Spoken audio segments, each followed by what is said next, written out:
नमस्कार छात्रों, इस वीडियो में हम NCERT पाठ्यक्रम पर आधारित पुस्तक बसंत भाग 3 जो कक्षा 8 के लिए निर्धारित है, विषय हिंदी, पाठ का नाम है लाख की चूड़ियां। इस पाठ का अध्ययन करेंगे। इससे पहले वाली दो वीडियो में हमने इस पाठ के 4 पैराग्राफों का अध्ययन कर लिया था। ये एक ग्रामीण परिवेश पर आधारित बदलू की कहानी है जो अपना जीवन यापन लाख की चूड़ियां बना करके किया करता था। थोड़ी प्राचीन समय की कहानी है। उस समय गांव में पारंपरिक धंधे या पैतृक धंधों पर व्यक्ति अपने जीवन को निर्वहन करता था। लेखक जब भी अपने मामा के गांव जाता था वह बदलू के पास जरूर जाता था। क्यों? क्योंकि बदलू उसको लेखक को लाख की रंगीन गोलियां बना करके देता था। अब हम इसके आगे के 2 पैराग्राफों का अध्ययन करते हैं। तभी सहसा मुझे बदलू का ध्यान हो आया और मैंने सोचा कि उससे मिल आऊं, इससे बदलू से मिल आऊं। अतः शाम को मैं घूमते घूमते उसके घर चला गया। बदलू के घर लेखक चला गया। बदलू वही चबूतरे पर नीम के नीचे एक खाट पर लेटा था। नमस्ते बदलू काका, लेखक ने कहा नमस्ते बदलू काका। मैंने कहा नमस्ते भैया। बदलू ने कहा नमस्ते भैया। उसने मेरी नमस्ते का उत्तर दिया और उठकर खाट पर बैठ गया। बदलू खड़ा हुआ और खाट पर बैठ गया, परंतु उसने मुझे पहचाना नहीं और देर तक मेरी ओर निहारता रहा। बदलू लेखक को पहचान नहीं सका। क्यों? क्योंकि लेखक 8-10 साल बाद गांव अपने मामा के गांव आए थे। मैं जनार्दन हूं काका, आपके पास से गोलियां बनवाकर ले जाता था। तब लेखक ने अपना परिचय दिया। मैंने अपना परिचय दिया। बदलू फिर भी चुप रहा। बदलू फिर भी कुछ नहीं बोला, मानो वह अपने स्मृति पटल पर अतीत के चित्र उतार रहा हो। और तब वह एकदम बोल पड़ा। जब लेखक ने अपना परिचय दिया तो बदलू ने पहचान नहीं सका और वह थोड़ी देर सोचता रहा, मानो अपने स्मृति पटल पर अपनी यादों के एक पर्दे पर अपने अतीत, भविष्य, वो इतिहास, भूतकाल के चित्रों को उतार रहा हो। तब वह एकदम बोल पड़ा, आओ आओ लला, बैठो, बहुत दिन बाद गांव आए। हाँ, इधर आना ही नहीं हो सका काका, मैंने चारपाई पर बैठते हुए उत्तर दिया। कुछ देर फिर शांति रही। दोनों ही चुप रहे, न तो बदलू बोला न लेखक बोला। मैंने इधर इधर दृष्टि दौड़ाई, न तो मुझे उसकी मचिया ही नजर आई न ही भट्टी। लेखक ने पहले पैराग्राफ में हम लोगों ने पढ़ा कि बदलू नीम के पेड़ के नीचे बैठ करके एक मचिया पे बैठ करके लाख की चूड़ियों का निर्माण करता था। उन्हें गोल गोल बनाता था और पास में एक भट्टी होती थी जिसमें लाख पिघल रही होती थी। आजकल काम नहीं करते काका, मैंने पूछा। नहीं लला, काम तो कई साल से बंद है। मेरी बनाई हुई चूड़ियां कोई पूछे तब तो। बदलू ने कहा कि बेटा काम क्या करूं, मेरे द्वारा बनाई हुई चूड़ियों को कोई पूछे जब तो। गांव में कांच का प्रचार हो गया है। गांव गांव में आजकल कांच की चूड़ियों का प्रचलन चल रहा है, इसलिए लाख की चूड़ियों को कोई लेना पसंद नहीं करता है। वह कुछ देर चुप रहा, फिर बोला, मशीनी युग है, मशीनी युग है न यह। वह कुछ देर चुप रहा, फिर बोला, मशीनी युग है न यह लला, कि लला ये मशीनों का युग आ गया है। अब हाथ की कलाओं का कोई भी कार्य नहीं रहा है। आजकल सब काम मशीन से होता है। खेत भी मशीन से जोते जाते हैं और फिर जो सुंदरता कांच की चूड़ियों में होती है वह लाख में कहाँ संभव है।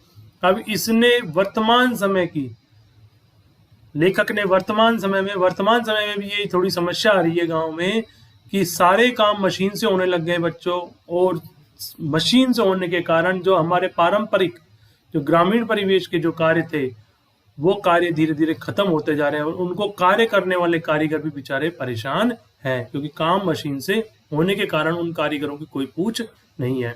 लेकिन कांच बड़ा खतरनाक होता है, बड़ी जल्दी टूट जाता है, मैंने कहा। लेखक ने उसकी बात को सहमति दे दी। नाजुक तो फिर होता ही है लला। कहते कहते उसे खांसी आ गई और वह देर तक खांसता रहा। कि ऐसा कहते कहते उसे खांसी आ गई और वह देर तक खांसता रहा। मुझे लगा उसे दमा है, टीबी की बीमारी है। अवस्था के साथ साथ उसका शरीर ढल चुका था, क्योंकि धीरे धीरे उम्र बढ़ती है तो अवस्था के हिसाब से व्यक्ति का शरीर ढल ही जाता है, कार्य करने की क्षमताएं पहले जैसी नहीं रहती हैं। उसके हाथों पर और माथे पर नसें उभर आई थी। बहुत देर खांसने पर उसके हाथों की और माथे की नसें उभर कर आ गई थी, चमकती हुई दिख रही थी। जाने कैसे उसने मेरी शंका भांप ली और बोला, दमा नहीं है मुझे। वो लेखक की बात, मन की बात को जान गया और उसने कहा, दमा नहीं है मुझे, फसली खांसी है, मौसम के द्वारा होने वाली खांसी है। यही महीने 2 महीने से आ रही है, 10-15 दिन में ठीक हो जाएगी। मैं चुप रहा, लेखक चुप रहा। मुझे लगा उसके अंदर कोई बहुत बड़ी व्यथा छिपी है, कोई बहुत बड़ा दर्द छिपा है, कोई बहुत बड़ी बात छिपी है। मैं देर तक सोचता रहा कि इस मशीन युग ने कितने हाथ काट दिए, कि इस मशीन युग ने कितने हाथों को बेरोजगार कर दिया, उनकी कला को खत्म कर दिया है। कुछ देर फिर शांति रही जो मुझे अच्छी नहीं लगी। आम की फसल अब कैसी है काका? कुछ देर पश्चात मैंने बात का विषय बदलते हुए पूछा। अच्छी है लला, बहुत अच्छी है, उसने लहक कर उत्तर दिया, थोड़ा मतलब आत्मविश्वास से उत्तर दिया, और अंदर अपनी बेटी को आवाज दी, अरे रज्जो, लला के लिए आम तो ले आ। फिर मेरी ओर मुखातिब होकर बोला, माफ करना लला, तुम्हें आम खिलाना भूल गया। पहले वो लेखक को बिना पूछे ही 2-4 आम खिलाते थे, दूध की मलाई खिलाते थे, उसके लिए गोलियां बना के रखते थे। लेकिन जब बजलू ने पहचाना तो उसने कहा कि बेटा माफ करना, मैं तुम्हें आम खिलाना भूल गया। नहीं नहीं काका, आम तो इस साल बहुत खाए हैं। लेखक ने कहा, वाह वाह, बिना आम खिलाए कैसे जाने दूंगा तुमको। मैं चुप हो गया। मुझे वे दिन याद आ गए जब वे मेरे लिए मलाई बचा कर रखता था। गाय तो अच्छी है न काका? मैंने पूछा। गाय कहाँ है लला, 2 साल हुए बेच दी, कहाँ से खिलाता। देखो इसने कितनी बड़ी बात कही कि बेटा जब रोजगार ही नहीं रहा, मेरी कला की पूछ नहीं है, खाने के लाले पड़ रहे हैं, तो मैं गाय को कहाँ से खिलाता, इसलिए मैंने 2 साल पहले इसको बेच दी। वर्तमान समय में भी ग्रामीण परिवेशों में कुछ अच्छे कलाकारों की यही हालत हो रही है कि उनका जो काम, हाथ का जो कारीगर थे, जो हाथ से जो कार्य करते थे, उस कार्य को आजकल मशीनों ने ले लिया है और उसके कारण वो अच्छे अच्छे कलाकार जो बहुत सुंदर सुंदर कलाओं का निर्माण करते थे, वो सब बेचारे बेरोजगार हो गए हैं, उनको खुद को खाने के लाले पड़ रहे हैं।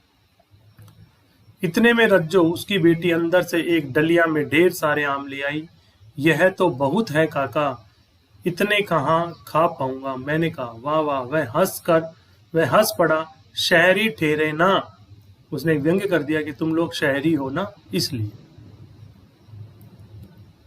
मैं तुम्हारी उम्र में था तो इसके चौगुने आम एक बखत में खा जाता था। उसने कहा कि तुम लोग शहरी हो, अगर मैं तुम्हारी उम्र में था ना, उस समय तो मैं इससे 4 गुना आम एक बार में खाता था।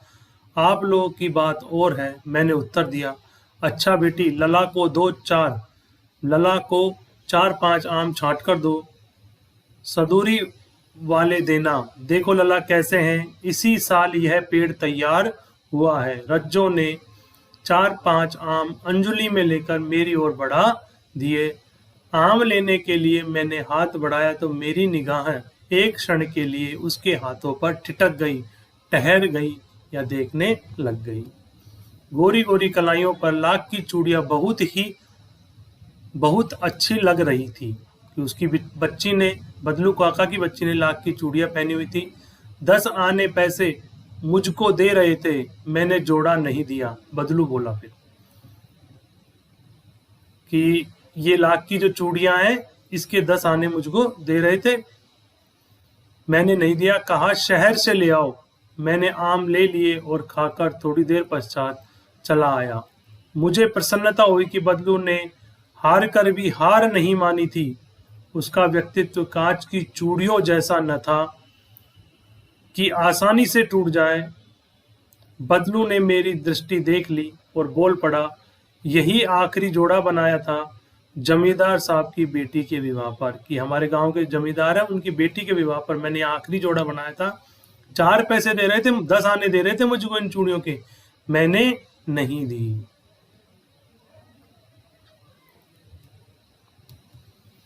बच्चों, इस पाठ में आप लोगों ने एक चीज देखी कि वर्तमान समय के मशीनी युग के कारण जो गांवों में अच्छे कलाकार थे, गांवों में, शहरों में जो हाथ से कलाओं का निर्माण कर रहे थे, उनकी कलाएं खत्म हो गई हैं। लेकिन लेखक ने एक बात बताई कि बदलू ने हार करके भी हार नहीं मानी थी।